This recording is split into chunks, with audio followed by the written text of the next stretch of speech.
Welcome back with the another session. This is another due paper, MED का paper है, and this is also a very good paper.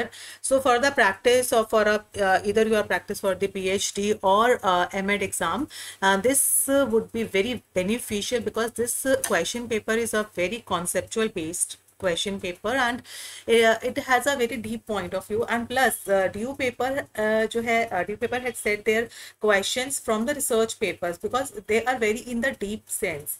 So not the straight questions, not the straight answers. इसमें जो है काफ़ी research papers के बाद जो आपकी conceptual clear होते हैं वहाँ से ये papers उठाते हैं, and for the concept clarity के लिए that would be very very good questions, and once and twice you have to practice these questions ताकि आपको काफ़ी अच्छा सा जो है एक बेस मिल जाए. सो ये एक्चुअली ये नेट से ही लिया है तो ये सॉल्व पेपर है. सो करेंगे, अपनी प्रैक्टिस करते हैं. As much as I have covered this question, जितना कवर कर पाई I will definitely cover this. So start करते हैं with the first question, and I just want to mention, अगर आपकी कोई क्वेरी है, if you want to add your number to the WhatsApp group तो आप मुझे मैसेज कर सकते हैं. फिर message me on the 7042019330. So इस नंबर पे यू कैन मैसेज मी या or you can say hi to me on this number. I will add you to the group में ऐड कर लूँगी मैं, and where you will get the notification of all the videos. And plus yes, I have uploaded made a video of video of the paper that has conducted on the 1st October 2023 JK set, and this is the 90% very easy question है. 10% and might be difficult, but for those students who have been preparing for the 2-3 years, and for those 100% easy paper, and from my point of view that जो इसका वो है cut off है that would be high because these are the simple and जो है काफ़ी जो repetitive questions है ना, फॉर द मैनी ईयर्स जो रिपीट हो रहे हैं क्वेश्चंस, वही सेम टू सेम उठा के दिया हुआ है. इवन दो टू क्वेश्चंस जो हैं वो रिपीटेटिव हैं इसमें इन द सेम फॉर्म और इधर अलग जो है फॉर्म में, बट दो क्वेश्चंस इसमें काफ़ी है. एक क्वेश्चन में थोड़ी सी गलती है, बट पता नहीं जेके सेट है, हो सकता है की गलती की संभावना हो, पता नहीं. बाकी देखते हैं जब इसकी आंसर की आएगी और इसका जो है कट ऑफ आएगी तब देखते हैं, लेकिन इसको ज़रूर वॉच कीजिएगा फॉर द प्रैक्टिस. चलिए आ जाइए back to the DU exam, DU के पेपर में आते हैं. So this is the according to the Erikson ने which stage results in the sense of independence, because independence के बेसिस पे बताना, because one's ability to control their own actions, कि वो एबिलिटी जब एक इंसान अपने एक्शंस को कंट्रोल कर लेता है वो कौन सी एक्टिविटी है. So autonomy versus shame and doubt. So autonomy and shame and doubt वाली जो स्थिति है, मतलब ये भी मैं बता देती हूँ, जस्ट अ सेकेंड.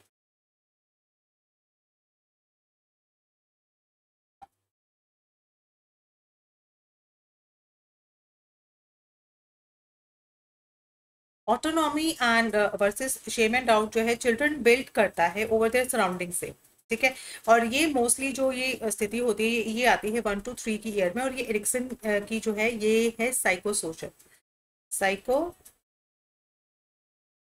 जो सोशल थ्योरी है ये उससे उठाया गया है, साइको सोशल थ्योरी से, जो कि 1 to 3 ईयर्स में जो है आता है. 1 to 3 में ऑटोनॉमी शेम एंड वर्सेस, जिसमें अगर हम एक यंग बच्चा जो है लर्न टू ड्रेस देमसेल्व्स, अगर आप खुद को करता है, they often want to choose their own clothes, and even if they choices are not ideal for the adult, कि अगर उसकी चॉइसेस जो है आइडियल नहीं है, ठीक है. स्वतंत्रता, वो स्वतंत्रता से, ऑटोनॉमी मतलब स्वतंत्रता से अगर अपने लिए ड्रेसअप होता है लेकिन वो सोसाइटी में एक्सेप्टेबल नहीं है, तो वो उसको एक शर्मनाक स्थिति का सामना करना पड़ सकता है. तो ये इस तरह की स्टेज है, ठीक है. और ये जो स्टेज है वो साइको, जैसे और स्टेजेस इंडस्ट्री इन्फ्योरिटी है, इनिशिएटिव एंड गिल्ट है, ऑटोनॉमी शेम डाउट है, जनरल स्टेगनेशन है. तो ये स्टेज एक इंडिपेंडेंस की स्टेज है, जब बच्चा खुद से जो है करना नया नया सीखता है, खुद की एबिलिटीज को कंट्रोल करना सीखता है, सेंस ऑफ इंडिपेंडेंस आती है उसको इस स्टेज पे. क्लियर. आ जाओ next question. Second, intelligence as a hypothetical construct. Intelligence जो है एक हाइपोथेटिकल कंस्ट्रक्ट है, एग्रीगेट और ग्लोबल कैपेसिटी है इंडिविजुअल की to act purposefully, think rationally and deal effectively with his environment. So यहाँ जो की वर्ड्स हैं अगर हम देखें तो ये who maintain this idea, who maintained with that those. Intelligence as a hypothetical construct is an aggregate or global capacity of the individual to act purposely, to think rationally, to deal effectively. Yes, so this is given by the Wechsler थे, उन्होंने कहा कि ही defined that global, और अगर हम aggregate capacity देखें individual की सोचने की क्षमता और एक्ट को पर्पसली करने की क्षमता विद हिज एनवायरनमेंट, तो ये बहुत ही अच्छी बात है।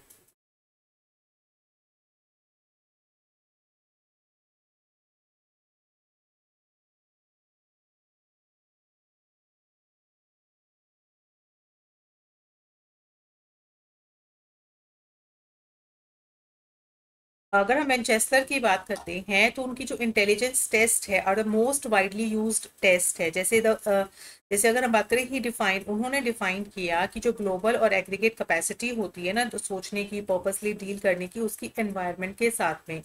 और भी साइकोलॉजिस्ट थे जिन्होंने ये काम किया, लेकिन वेंचेस्लर ने बोला था ये स्टेटमेंट जो है बहुत ही अच्छा और बहुत ही इंपॉर्टेंट जो है स्टेटमेंट है। ठीक है, नेक्स्ट चलते हैं। Education is a process by which child makes internal external. ठीक है, ये किसने बोला था कि बच्चा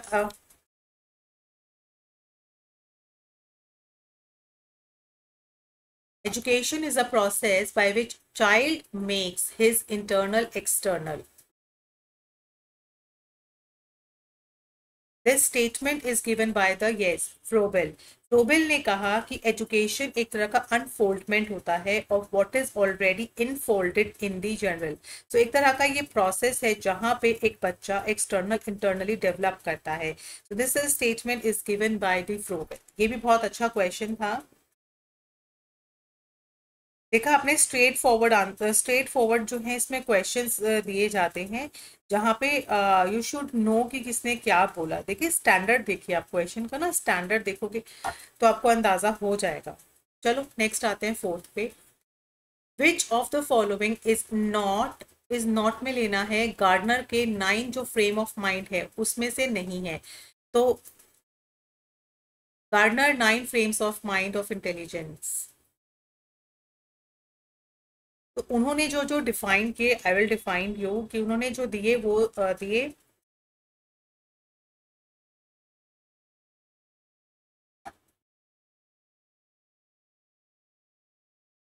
यस, उन्होंने दिए जैसे कि special,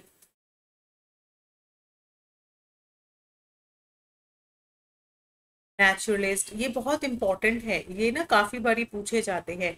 intrapersonal, inter, bodily kinesthetic, existential, right, logical mathematical, right, logical हो गया, म्यूजिकल हो गया, कितने हो गए, 4, 7 हो गए ना, लिंग्विस्टिक, राइट। सो अगर हम एक एक करके देखें तो यहाँ पे जैसे स्पेशल है, ठीक है, स्पेशल वो एबिलिटी होती है जब इंसान विजुअलाइज करता है। स्पेशल वो एबिलिटी होती है जब एक इंसान चीज़ों को विजुअलाइज करता है, 3D इमेज, मतलब 3D साइड से देखता है। नेचुरलिस्ट वो इंसान होता है जो कि नेचर में जो चीज़ें हैं उसके बारे में सोचता है, उसके बारे में अंडरस्टैंडिंग रखता है। ठीक है, वो नेचुरलिस्ट हो गया। इंटर और इंट्रा पर्सनल होता है, जैसे इंट्रा होता है अंडरस्टैंडिंग योर सेल्फ, अपने बारे में जानता है, what he feels and what he wants exactly, तो उसको अपने बारे में पता है। फिर आता है इंटरपर्सनल, यानी कि sensing of the people's feeling, उसको दूसरों की फीलिंग्स, दूसरों की साइकोलॉजी का अंदाजा है, इस तरह के फ्रेम्स ऑफ माइंड वो कर सकता है। अगेन बॉडीली जो काइनेस्टिक है वो कोऑर्डिनेट करता है माइंड और अपनी बॉडी को, कोऑर्डिनेट बहुत अच्छे से करता है माइंड को प्लस अपनी बॉडी को बहुत अच्छे से कोऑर्डिनेट कर पाता है।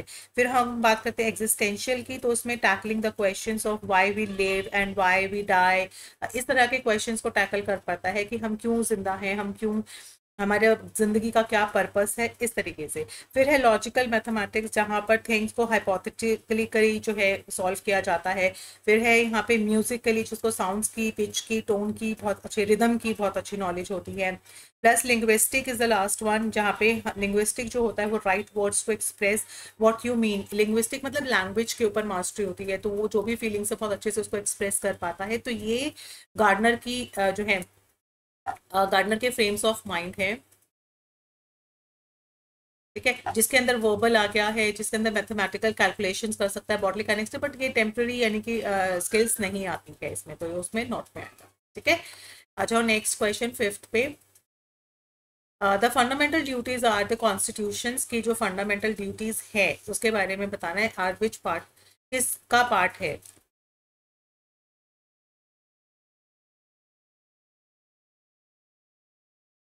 तो उसका आंसर है आर्टिकल 51A।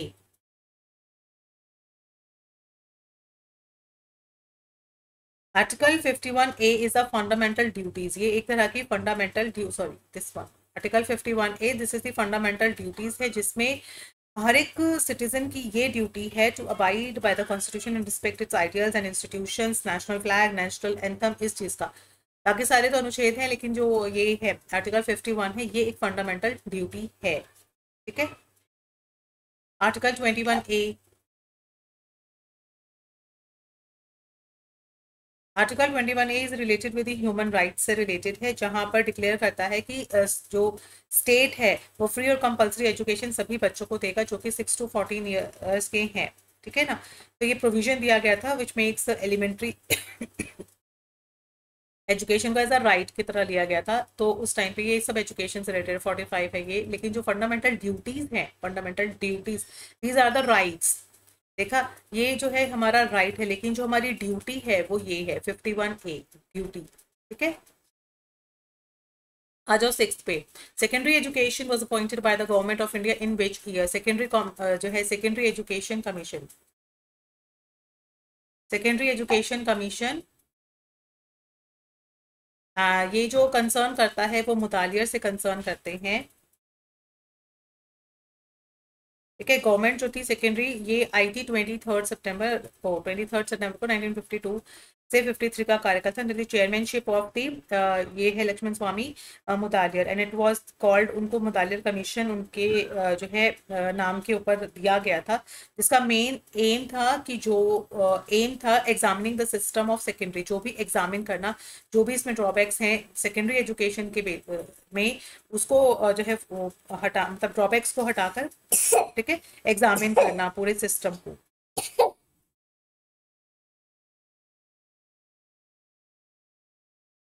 नेक्स्ट क्वेश्चन आ जाओ। द डॉक्यूमेंट जो है curriculum for the 10 year school was published, NCERT ने इस डॉक्यूमेंट को पब्लिश किया था। 10 ईयर स्कूल,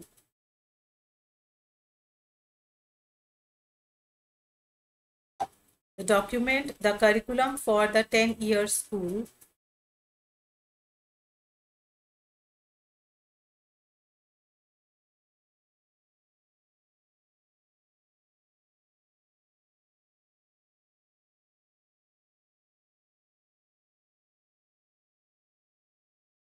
यस, ये जो फ्रेमवर्क तैयार किया था ये 9 एनसीईआरटी ने फ्रेमवर्क तैयार किया था। ठीक है। फिर आ जाओ फ्री प्राइमरी। यस, ये है फ्री प्राइमरी एजुकेशन का मतलब क्या होता है? यूनिवर्सली एक्सेस देना, यूनिवर्सल एनवायरनमेंट, यूनिवर्सल रिटेंशन, या all of these? Yes, all of these आएगा, access, environment and retention free primary में। ठीक है। छोटे बच्चों को सब चीजें देना। अब आते हैं मैच द फॉलोइंग्स पे। नेशनल इंस्टीट्यूट विजन हैंडीकैप्ड है, विजन का या हियरिंग का या ऑर्थोपेडिकल का, ये कहाँ पर है इनके संस्थान? तो इसका स्ट्रेट फॉरवर्ड आंसर आपको देना है। सो ए जो है विजन वाला, दिस इज दी देहरादून में है, विजन से रिलेटेड। हियरिंग जो है that is in the Mumbai. Orthopaedically जो सेंटर्स हैं that is the Kolkata, and जो रेस्ट है मेंटली हैंडीकैप वो सिकंदराबाद। क्लियर? ये भी स्ट्रेट आंसर है, लेकिन ये रिपीटेटिव है, पीछे भी क्वेश्चंस काफी, ये मैंने 2-3 पेपर्स में देखा है ये वाला। चलो, according to the information processing approach the statement how to drive represent करता है which of the following kinds of knowledge को? कि जब हम इंफॉर्मेशन प्रोसेसिंग अप्रोच,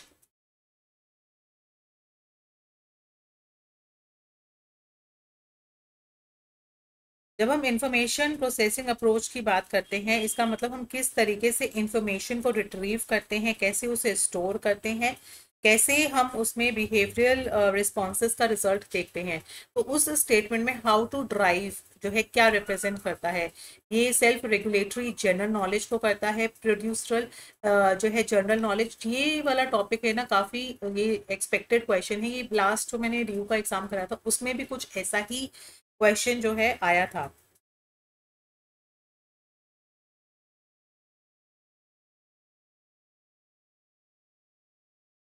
हालांकि एनटीए का इसमें नहीं है, मतलब एनटीए की मास्टरी इस तरह के क्वेश्चंस में नहीं है। तो इसको कर लेना। जो है प्रोसीजरल डोमेन स्पेसिफिक नॉलेज होती है, सेल्फ रेगुलेटरी डोमेन स्पेसिफिक, किसी डोमेन स्पेसिफिक नॉलेज की सेल्फ रेगुलेटरी होती है, तो इसका आंसर आएगा प्रोसीजरल जनरल नॉलेज। ठीक है, नेक्स्ट क्वेश्चन पे आ जाओ। What is the meaning of phonology in the language development? Phonology का क्या मतलब है? कि एक स्ट्रक्चर ऑफ स्पीच साउंड का लैंग्वेज है, या simplest unit of the language जिसमें सिंगल साउंड होती है, जैसे कि वॉवल, या एक तरह का कॉम्बिनेशन होता है फोनेम्स का जिसमें हम meaningful units of language create करते हैं, या एक मीनिंग ऑफ द वर्ड है ऑफ द लैंग्वेज का। तो फोनोलॉजी एक स्ट्रक्चर होता है स्पीच साउंड लैंग्वेजेस का, जो लैंग्वेज में साउंड्स होती है ना, उसका फोनोलॉजी होती है।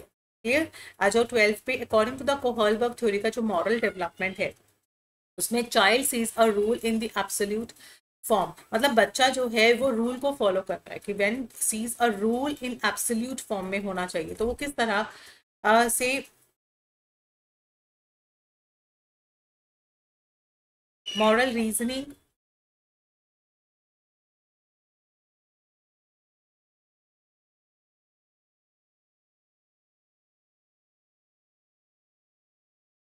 Moral reasoning, moral dilemma, moral realism, moral of corporation.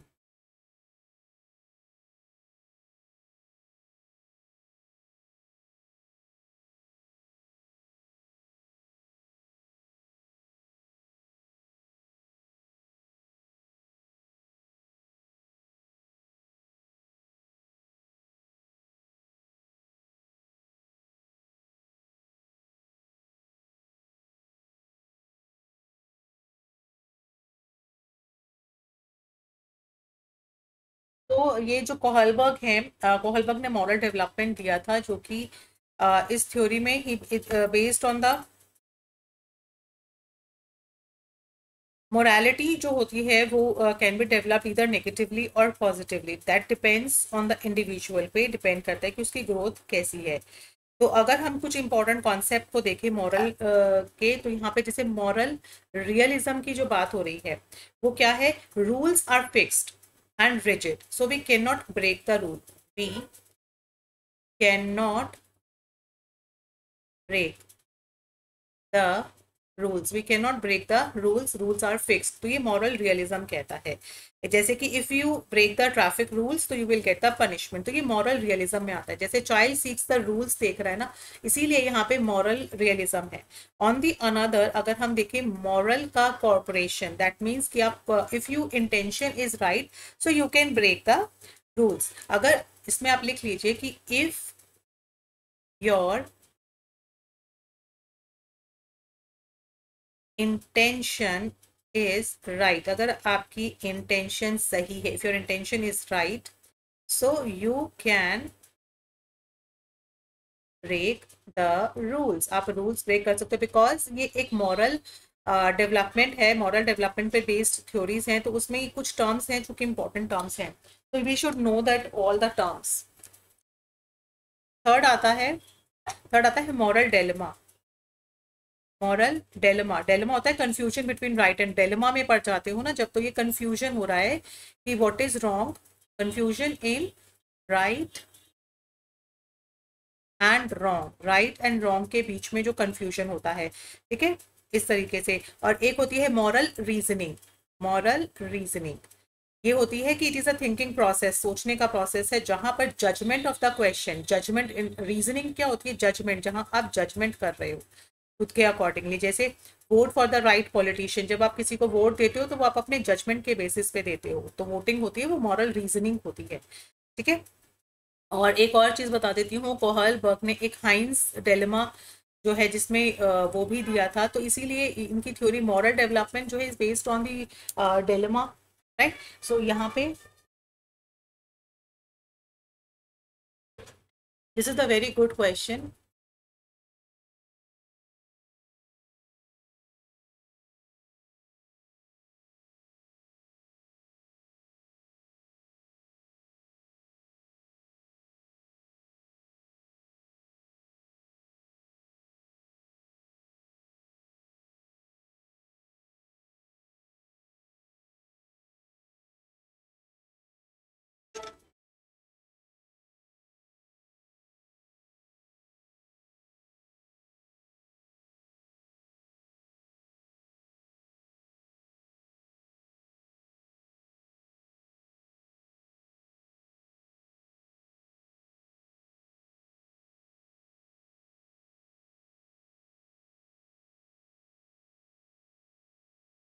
Yes, चलिए नेक्स्ट चलते हैं। बहुत अच्छा क्वेश्चन था, स्टार क्वेश्चन है, ज़रूर इसका प्रिंट आउट भी ले सकते हैं आप। ठीक है, मैंने तो डाल ही दिया है।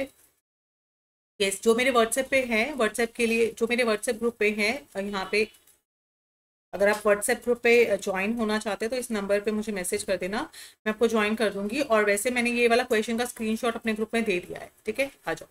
एक स्टूडेंट है wanting to remember the first 7 elements in order to visualise the hydrogen at the chair. ठीक है, वो क्या कहता है, स्टूडेंट क्या करना चाह रहा है कि wanting to remember the first 7 order, मतलब विजुअलाइज करना चाहता है हीलियम एट द सोफा, ये चीजें लर्न करना चाहता है, सो ऑन सो ऑन। वो एक चीजों को रिलेट कर रहा है।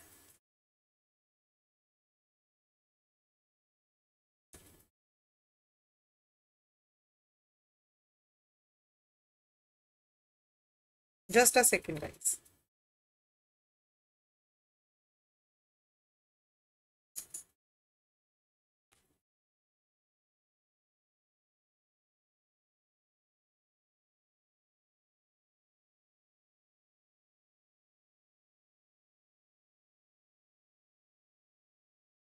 यस, सो वो विजुअलाइज करना चाहता है। So according to the information processing approach, which one of the following mnemonic.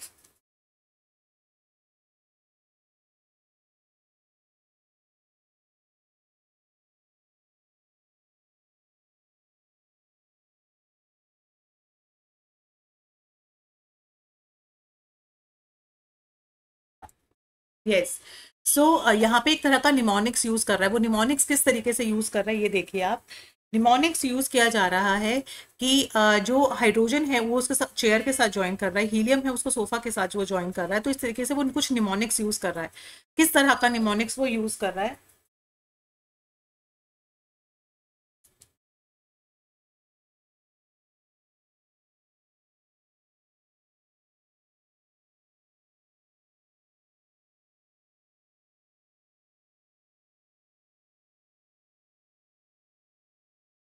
उसमें है यहाँ पे देखिए, मेथड ऑफ लॉकी, मुझे इसका लॉकी लॉस लॉसी या लॉकी जो भी आप इसे पढ़ सकते हैं, हिंदी में ट्रांसलेशन इसका लॉकी दिया हुआ है। पेगवर्ड मेथड है, लिंक मेथड है, या कीवर्ड मेथड है कि की बना के चलना, तो ये दोनों तो है ही नहीं। ठीक है, पेगवर्ड मेथड,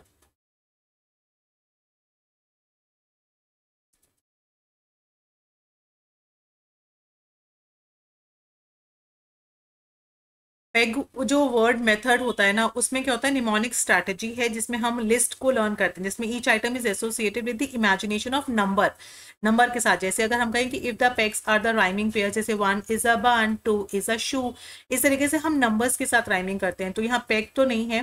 ठीक है, फिर आता है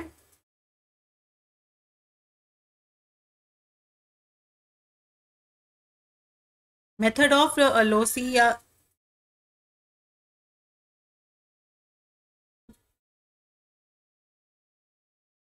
दिस इज ऑल्सो जो है निमोनिक्स स्ट्रैटेजी है, जिसमें मेमोरी के लिए हम लोग इस चीज़ को लर्न करते हैं, जहाँ पर स्पीचीज प्रेजेंटेशन विजुलाइज चीज़ों को करते हैं। ठीक है, तो इस तरीके से निमोनिक्स बनाते हैं। तो यहाँ पर आएगा मेथड ऑफ लॉकिंग। ठीक है, ओके, आ जाओ 14 पे कि among the various views of motivation which one of the following is associated with the intrinsic and extrinsic.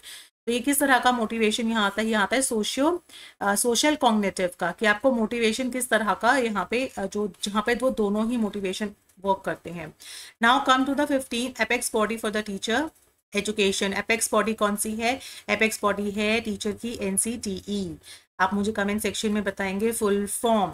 16 पे आ जाइए, कंस्ट्रक्टिव, कंस्ट्रक्टिविस्ट जो अप्रोच रहती है लर्निंग की, कंस्ट्रक्टिविस्ट वो किस तरह का आउटकम है? वो एक तरह की सोशल साइकोलॉजी है, यानी कि सामाजिक मनोविज्ञान है, व्यवहारवादी है, बिहेवियरिस्टिक है, संज्ञात्मक है, या फिर सेकंड एंड थ्री है। तो ये एक तरह की बिहेवियरिस्ट अप्रोच है, व्यवहारवादी है, जिस चीज़ों से हम समझते हैं। ठीक है, ये एक तरह का लर्निंग आउटकम आता है। 17 अकॉर्डिंग टू द टिकोर, finite form of the human tells about the characteristics of a man. Characteristic बताता है एक ह्यूमन का। क्या बताता है? कि उसके अंदर ईगो है, उसके अंदर जो है इंडिविजुअलिटी, ईगो है, क्रिएटिविटी और ईगो है, या क्रिएटिविटी के साथ साथ इंडिविजुअलिटी है, व्यक्तित्व की भावना है। तो जो पॉजिटिवली आंसर है वो है fourth. This is also from the research paper, किसी ने जो है इसके ऊपर एक रिसर्च पेपर किया होगा, रिसर्च पेपर प्रपोजल्स बनाए होंगे, वहां से ये क्वेश्चन पिक किया हुआ है। तो देखो कितना डीप थॉट निकल के आता है। आ जाओ।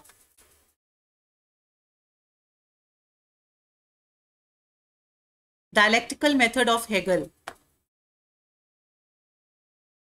अब डायलेक्टिकल मेथड में ये था कि इन अ डायलेक्टिकल मेथड एक तरह का नोशन है जहां पे कॉन्फ्लिक्ट ऑफ अपोजिट्स क्रिएट करते हैं मूवमेंट ऑफ प्रोग्रेस को। सो डायलेक्टिकल मेथड की जो थीसिस एंटीथीसिस ये सब उन्होंने हेगल ने डेवलप की थी। मेनली उनका फोकस था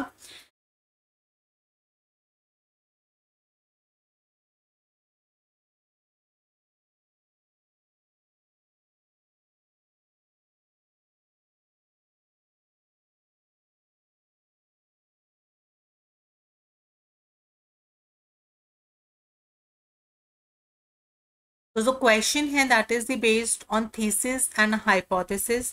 डायलेक्टिकल मेथड क्या है?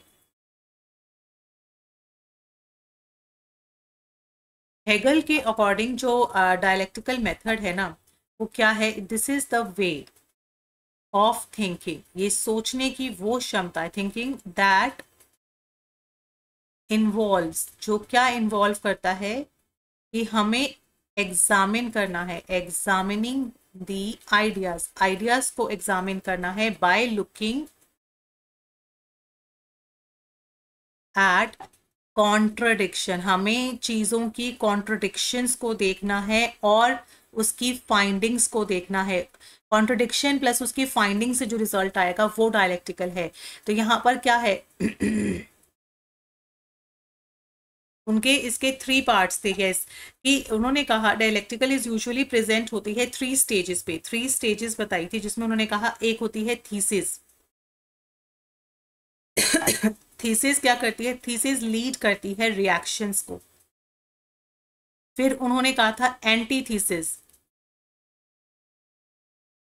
एंटीथीसिस कॉन्ट्रडिक्ट करती है, कॉन्ट्रडिक्ट करती है या निगेट्स करती है, थीसिस को निगेट करती है। फिर आई ही टेंशन यानी कि sorry synthesis, another is the synthesis करना, यानी कि जहां पर आप दो चीजों के बीच में सिंथेसिस करके देखते हो। ये तीन जो है इसकी स्टेजेस थी, डायलेक्टिकल की थ्री स्टेजेस थी। देखा आपने कितना डीप क्वेश्चन है ये। थीसिस, एंटीथीसिस और सिंथेसिस ये तीन स्टेजेस हैं, क्योंकि हेगल ने कहा कि डायलेक्टिकल क्या होता है? एग्जामिन करना आइडियाज को on the basis of contradiction and findings के बेसिस पे। तो जो रिएक्शंस उसकी थ्री स्टेजेस थी कि हमें अगर लोगों का रिएक्शन लेना है तो we have to do the thesis, अगर हमें एंटी यानी कि कॉन्ट्रोडिक्टरी चीजों को देखना है तो एंटीथीसिस, और अगर हमें दो चीजों के बीच में सिंथेसिस क्रिएट करना है तो उसका होगा सिंथेसिस। तो इसका आ गया करेक्ट आंसर। ठीक है, नेक्स्ट आ जाओ 19। लॉजिकल पॉजिटिविस्ट एलिमिनेट करता है मेटाफिजिक्स को। यस, ये एक बहुत बड़ा जो है क्वेश्चन था। Whenever you are doing the logical positivist, उसका मेटाफिजिक्स के साथ रिलेशन जरूर आता है। Logical positivist eliminate metaphysics. अब उन्होंने इसको जो है क्यों मेटाफिजिक्स को नेगेटिव एस्पेक्ट्स में लिया? क्योंकि क्योंकि अकॉर्डिंग टू द पॉजिटिविस्ट जैसे होते हैं, उन्होंने कहा कि जो ये मेटाफिजिक्स है ना, जब जब भी हम रियलिटी सोचते हैं, मेटाफिजिक्स जो है ना, ये एक तरह का इनवैलिड हमें आंसर देता है एंड इट मिसलीड करता है। इनवैलिड के साथ साथ ये हमें क्या कर रहा है? मिसलीड कर रहा है, और देयर बाय दे कंडेम्ड, इसीलिए मिसलीड कर रहा है, इसीलिए उन्होंने इस चीज को कंडेम्ड कर दिया। कंडेम्ड मतलब कि उसको बाहर निकाल दिया, उसको एलिमिनेट कर दिया। क्योंकि जो मेटाफिजिक्स की नॉलेज है, देखिए according to the logical positivist, अगर हम लॉजिकल पॉजिटिविस्ट की बात करते हैं, उनके अकॉर्डिंग जो मेटाफिजिक्स है ना, ये मेटाफिजिक्स जो है, ये ना तो वेरीफाई करती है, किसी चीज को वेरीफाई नहीं करके बताती है, ना ही इसमें किसी तरह की एक्सपेरिमेंटेशन की कैपेसिटी होती है, ये एक्सपेरिमेंटेशन भी नहीं करता है। ये दोनों ही ना ही वेरीफाई करता ना ही एक्सपेरिमेंट करता। तो हम किस बेसिस पे जो है इसको ले? कैपेबल और ना ही ये किसी तरह की साइंटिफिक नॉलेज को बताता है। तो इसीलिए इस उन्होंने जो है मेटाफिजिक्स को नकार दिया था कि ना तो ये, क्योंकि इनवैलिड है। क्यों? क्योंकि ये ना तो वेरीफाई कर रहा है, ना ही ये एक्सपेरिमेंट दे रहा है। तो ये क्या कर दिया इन्होंने, नॉन सेंसिकल मतलब अतार्किक चीजें देता है, इसीलिए इसको इन्होंने मेटाफिजिक्स को क्या कर दिया था, इलिमिनेट कर दिया था। ठीक है, मैं इसका एक और स्क्रीनशॉट जो है आपको अपनी ऐप पे भेज देती हूँ।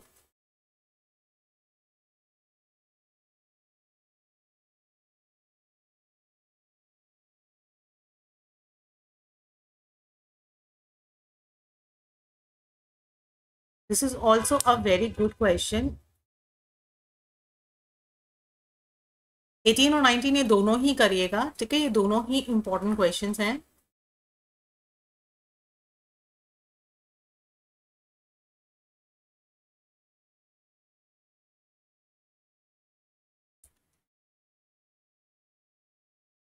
यस, क्वेश्चन है यहाँ पे 18 भी एंड 19।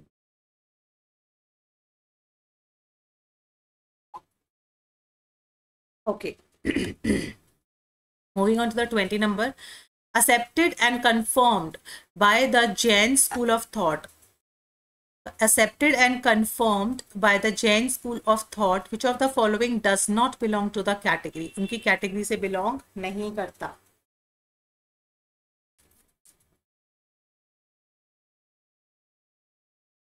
अगर हम जैन स्कूल ऑफ थॉट में बात कर रहे हैं, साम्यक ज्ञान,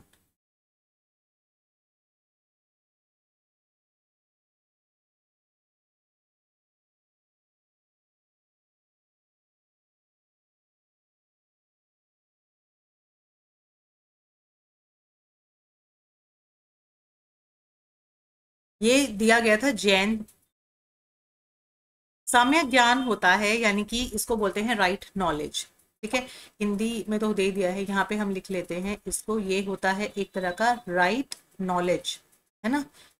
अब राइट नॉलेज क्या होता है, comes with the right perception. और ये किस चीज से आता है, राइट नॉलेज आता है राइट परसेप्शन से, राइट अंडरस्टैंडिंग से,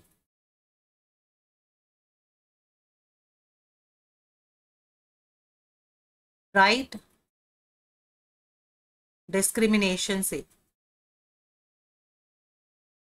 and by knowing the truth of crime. So ये इस तरह का जो नॉलेज होता है gain through the external agencies से होता है, जिसमें नॉलेज जो हम गेन करते हैं वो डायरेक्टली गेन करते हैं। ठीक है, इस तरह से। तो ये है, फिर है यहाँ पे साम्यक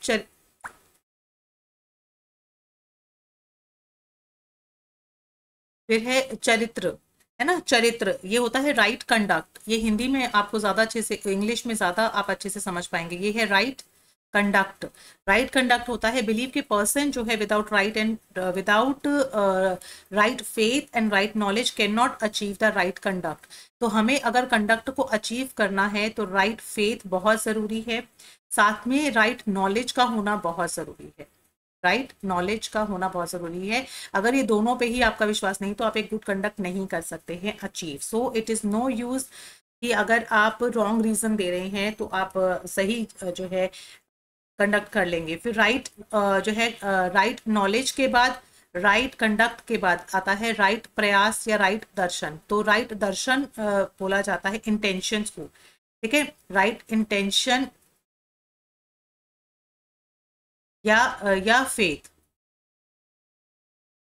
आप इसको ऐसे जो है, अगर आपको इन शॉर्ट लर्न करना है तो आप ऐसे कर सकते हो, राइट, जैसे ये हो गया नॉलेज के सी और फेथ।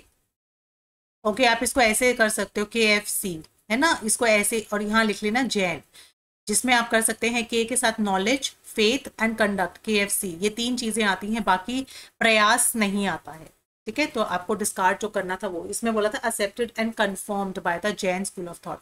बहुत अच्छा क्वेश्चन था, knowledge, conduct and faith.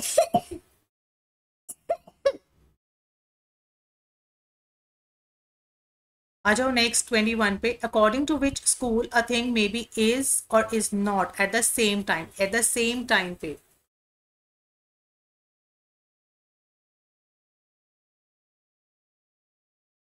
According to विच school a thing, maybe is and is not at the same time.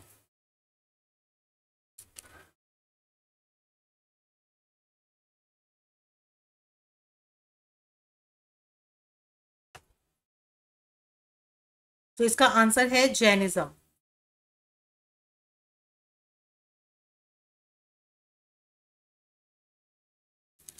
ठीक है, मे बी और इज. ठीक है, आ जाओ नेक्स्ट पे, आ जाओ 22 पे. 22 में कहता है NMICT क्या है, इसकी फुल फॉर्म नेशनल मिशन. ये भी स्ट्रेट आंसर है, चलो स्ट्रेट फॉरवर्ड इसका क्वेश्चन दिया हुआ है. आ जाओ 23 पे. 25 क्वेश्चंस करते हैं. ठीक है, which of the following is the characteristic of, आपको यहाँ कैरेक्टरिस्टिक बताना है वेब 2.0 की एप्लीकेशन का. सो मल्टीपल यूजर कर सकता है और 1 by 1, या 2.0 एप्लीकेशंस आर फोकस्ड रहता है on the ability for people to collaborate and share the information online. फिर वेब 2.0 प्रोवाइड करता है यूजर्स को content rather than facilitating user to create it. अच्छा, क्रिएट नहीं फैसिलिटी देता है. ठीक है, एंड 2.0 जो है वो क्या करता है, ओनली स्टैटिक पेजेस पे रहता है, इतना भी खराब नहीं है. तो यहाँ पर उसके अगर कैरेक्टरिस्टिक की बात करें तो उसका कैरेक्टरिस्टिक आता है focused on the ability for people to collaborate and share the information, कि जैसे आप अपनी इंफॉर्मेशन को जो है शेयर कर सकते हैं. तो इसका आंसर लगा लेना. ठीक है, FTP का एक्रोनियम क्या है, फाइल ट्रांसफर प्रोटोकॉल. ये तो बहुत ही सिंपल क्वेश्चन था, FTP की फुल फॉर्म बतानी थी. Who is known as the father of modern media education. Media,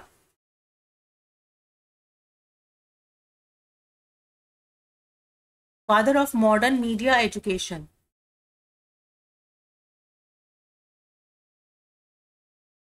ये है एडगर डेल.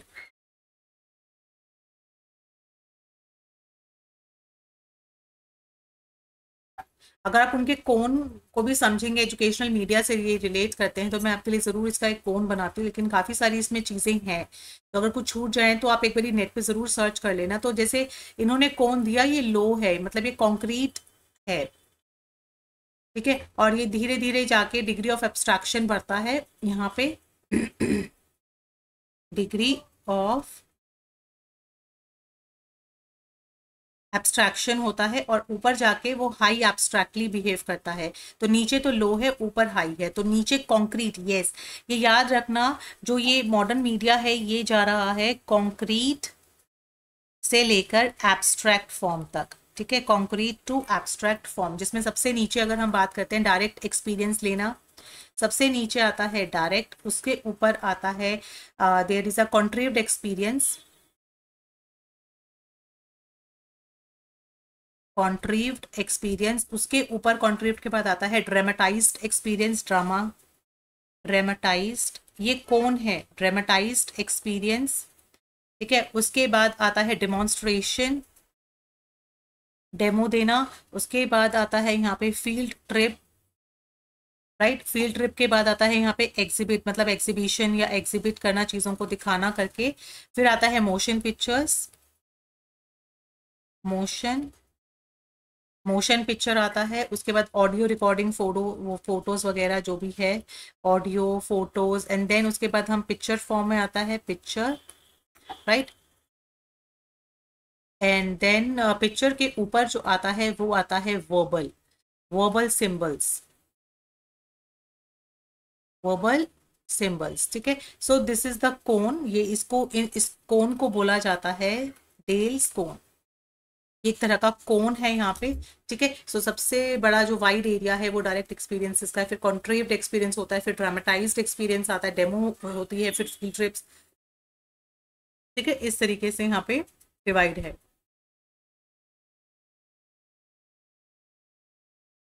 सो ये स्टार्ट होता है जैसे रियल लाइफ एक्सपीरियंस है. यहाँ पे आपको ये एक्सपीरियंसेस दे रहा है ना, इसको अगर आप इन शॉर्ट कहीं देखेंगे तो आप देखेंगे रियल लाइफ एक्सपीरियंस प्रोवाइड हो रहा है.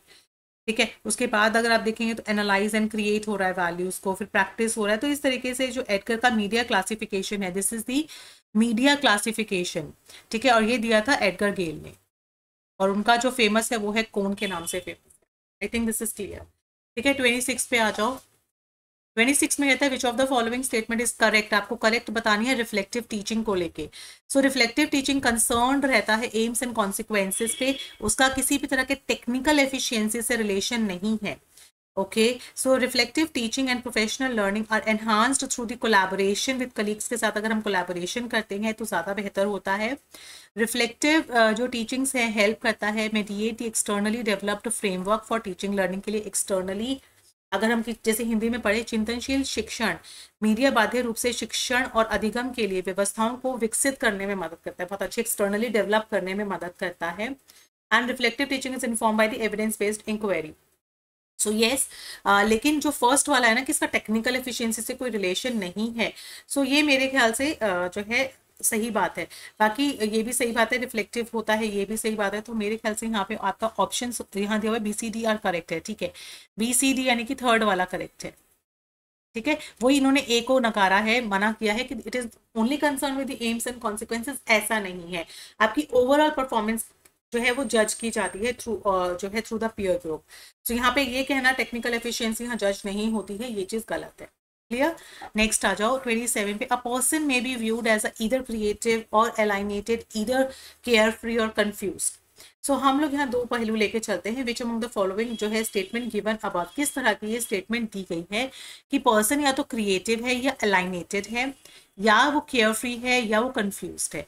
सो एक तरह की आइडेंटिटी डिफ्यूजन है यहाँ पे कि इंडिविजुअल जो है as per the Marcia's identity statuses, okay, this is a fully functioning person as per the Rogers theory. ये एक तरह का फुली फंक्शनिंग है, ये मतलब उनके अकॉर्डिंगली बिल्कुल सही है। Client seeking psycho analytic therapy है, जहां पर डीप सीटेड फियर स्टेमिंग कर रहा है उसके एक्सपीरियंस को, मतलब उसके अंदर एक बच्चे के अंदर बैठा हुआ डर उसको वो कर रहा है, कंफ्यूज कर रहा है। जैसे बचपन के अनुभवों से उपजी हुई एक गहरी आशंका है उसको बचपन से, जिसके कारण मनोविश्लेषण चिकित्सा वो तलाश रहा है। समझ रहे हो?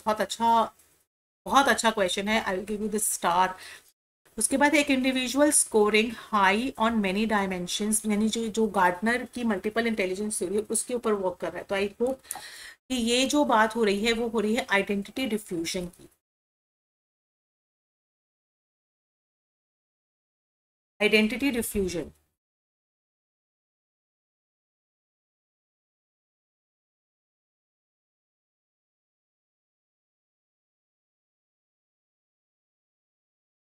आइडेंटिटी डिफ्यूजन वो स्टेट होती है, state of not developing the distinct identity, मतलब उसको ये नहीं पता कि उसकी खुद की क्या आइडेंटिटी है।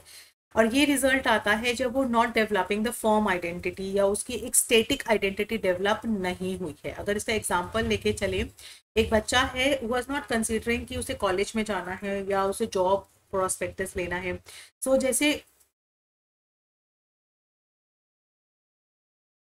ठीक है, तो उसको क्या हो रहा है, उसको अपने रोल की, उसको अपनी आइडेंटिटी का डिफ्यूज हो रहा है, वो कंफ्यूज हो रहा है, डिफ्यूजन हो रहा है। ऑन दी अदर हैंड जो एक हमने पीछे क्लास में भी पढ़ा था, the word is the moratorium, ये भी एक आइडेंटिटी का ही पार्ट है। ये एक तरह का प्रोसेस होता है to trying the find the personally meaning identity, मतलब इसमें वो डायरेक्शंस को ढूंढता है, ठीक है। इसमें वो डिफ्यूज नहीं होता है, उसमें वो डायरेक्शंस को नॉर्मली जाके मॉनिटरियम करता है। सो इसका ये आ गया आइडेंटिटी डिफ्यूजन, क्योंकि उसको बहुत कंफ्यूजन हो रहा है कि वो क्या है, वो केयर फ्री है, वो कंफ्यूज है, राइट। आ जाओ 28 पे। बहुत अच्छा क्वेश्चन है। Project is a problematic activity carried to completion in its natural settings, की अगर हम कोई प्रोजेक्ट लेते हैं तो एक प्रॉब्लम बेस्ड होता है, प्लस वो नेचुरल सेटिंग में कंडक्ट किया जाता है। ये बात किसने बोली? I repeat the question. Project is a problematic activity carried to completion in its natural settings. Yes, this statement is given by the Stevenson. Stevenson वो कहते थे कि जो प्रोजेक्ट है ना वो प्रॉब्लम सेंटर्ड होना चाहिए, पर्पसफुल होना चाहिए, लाइफ बेस्ड होना चाहिए, जिसमें हम कुछ गोल को अचीव कर रहे हैं, अकॉर्डिंग टू स्टीवेंसन। ठीक है, ये क्वेश्चन भी बहुत डीप क्वेश्चन है, मतलब ठीक है। 29 पे आओ। Theory of insight. Theory of insight is based on the which following, किस पर बेस्ड है, किसने दी है? बिहेवियरिज्म है, गेस्टाल्टिज्म है, साइको एनालिस्ट है, या ऑल ऑफ द अबव? तो इसका आंसर है गेस्टाल्ट। ठीक है।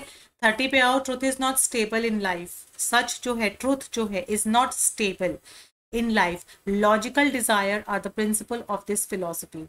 सो आपको बताना है कि सच एक तो इज नॉट स्टेबल, स्टेबल नहीं है तो हम आइडियलिज्म को हटा देते हैं। Logical desire are the principle, हमें लॉजिकली चीज़ों को सोचना है, लॉजिकली डिजायर करते हैं हम। तो यहाँ एग्जिस्टेंशियलिज्म को हटा दो, रियलिज्म यानी कि रियलिटी पर बेस्ड है तो लॉजिक्स नहीं लगा सकते, तो लॉजिकल वाला प्रैग्मेटिज्म आएगा।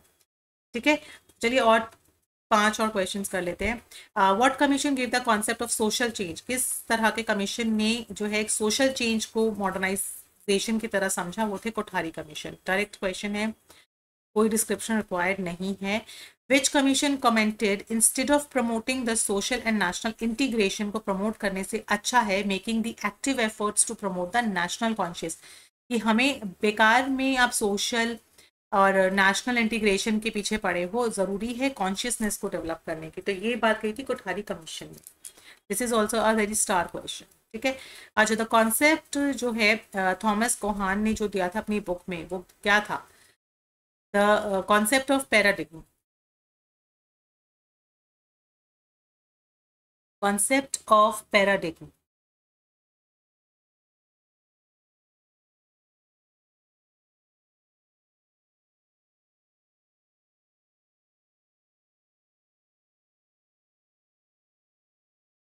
yes, this concept was given by the Thomas कोहान ने ही ये दिया है, कोहान, जहाँ पर ही रोट, उन्होंने क्या लिखा है, the structure of scientific revolution भी इन्होंने लिखा है। इन्होंने दिया पैराडिगम शिफ्ट का कॉन्सेप्ट, पैराडिगम शिफ्ट। इन्होंने कहा साइंस जो है ना वो does not evolve gradually towards the truth, वो सच के आगे पीछे नहीं भागती है। ये साइंटिफिक रेवोल्यूशन के बारे में, स्ट्रक्चर के बारे में बताया उन्होंने, कि उन्होंने साइंस पर बेस्ड बताया था। तो इनकी बुक भी थी एक, जो है इन्होंने लिखी है, वो बुक जो थी वो थी स्ट्रक्चर ऑफ साइंटिफिक रेवोल्यूशन, जो कि 1962 में आई थी। यही बुक का नाम है उनकी, ये बुक है, फेमस बुक है, जिसमें उन्होंने साइंस के ऊपर बात की है और उन्होंने ये बताया है, उन्होंने आर्ग्यू किया कि science does not evolve towards the truth. उन्होंने कहा रिमेन्स कांस्टेंट, कि साइंस जो है ना that remains constant before going through a paradigm shift when current जो थ्योरीज है can not explain some phenomena, या कोई ऐसा न्यू थ्योरी डेवलप नहीं कर सकती है। और साथ ही साथ अगर हम साइंटिफिक रेवोल्यूशन की बात कर रहे हैं, वो तभी होता है जब नया पैराडिगम जो है वो बेटर एक्सप्लेन या बेटर ऑब्जर्वेशन शो करता है। ठीक है, जैसे मान लीजिए मैंने आज कोई नई बात करी है और नई थ्योरी डेवलप की है तो उसको मानता है, तो ऐसा तो साइंटिफिक जो है वो रेवोल्यूशन आता रहता है। वो स्ट्रक्चर क्या है कि अगर आपने कोई लॉजिकल बात की है तो वो एक्सेप्टेबल हो जाएगी, ये चीज़ जो है वो लेके आए थे। तो ये कॉन्सेप्ट जो है पैराडिगम शिफ्ट का on the basis of science revolution, ये थॉमस कोहान लेके आए। ठीक है, आ जाइए, the right of children to free and compulsory education act 2009। The Right of Children to Free and Compulsory Education Act 2009।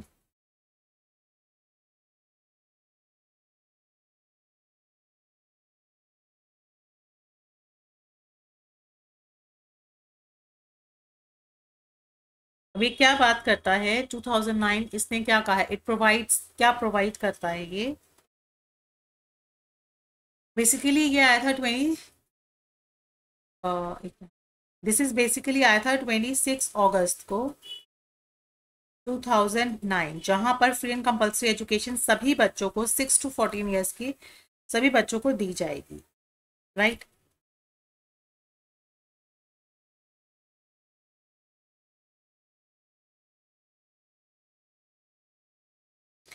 जिसमें हम लोग सोचेंगे कि कैसे हम ऑलराउंड डेवलपमेंट जो है बच्चे का इनेक्ट कर सकते हैं। जो रिस्पॉन्सिबिलिटी होगी इस एक्ट के अंतर्गत वो होगी एक करिकुलम को डेवलप करना, जहां पर नॉलेज, टैलेंट और ह्यूमन पोटेंशियल को इंपॉर्टेंस दी जाएगी। क्या करिकुलम को डेवलप करना जहां पर ह्यूमन, ये जो नॉलेज है, जो उसका टैलेंट है, उसको इंपॉर्टेंस दी जाएगी। So absence of any kind of free और चार्जेस या एक्सपेंसेस कंप्लीटिंग, आपको जो है एलिमेंट्री एजुकेशन कंप्लीट करनी है।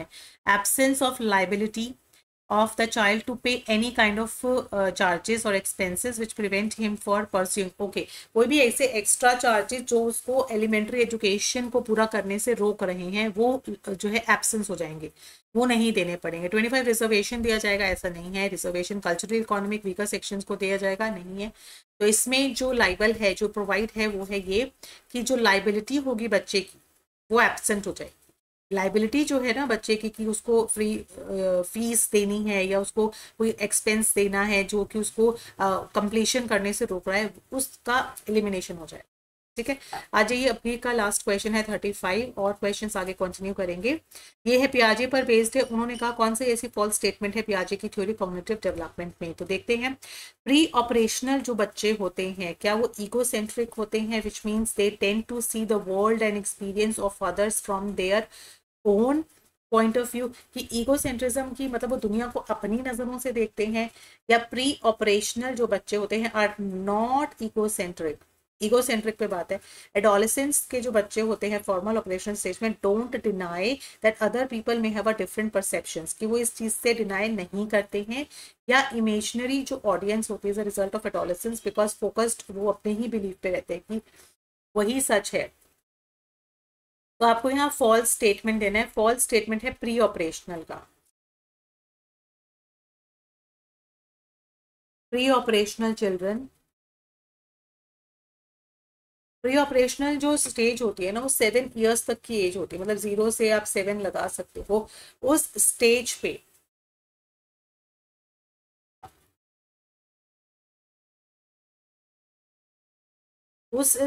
पे अगर मैं इसके फीचर्स की बात करूं ना, तो उस स्टेज पे बच्चा क्या करता है, सिंबॉलिक सिंबॉलिक थॉट्स, मतलब सिंबल्स के थ्रू बच्चे समझने की कोशिश करते हैं।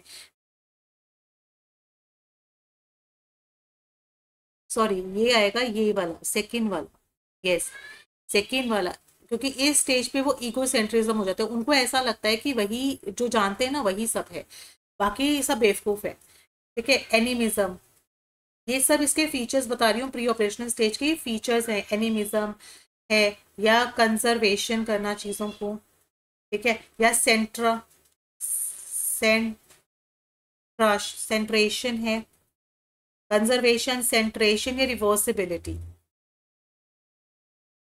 रिवर्सिबिलिटी, ये सब इसके फीचर्स हैं। मैं फिर से रिपीट करती हूँ। सिंबॉलिक थॉट्स, इगोसेंट्रिज्म, एनिमिज्म, कंजर्वेशन और ये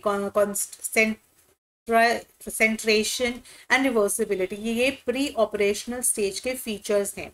सो इसमें हमारे ये दिया हुआ है कि दे आर इगोसेंट्रिज्म, उन्हें लगता है कि जो भी एक्सपीरियंस उनको मिला है वो अदर पॉइंट ऑफ व्यू से उन्होंने एक्सेप्ट किया हुआ है। ठीक है, so we have covered 35 questions and all 35 questions are very very good questions.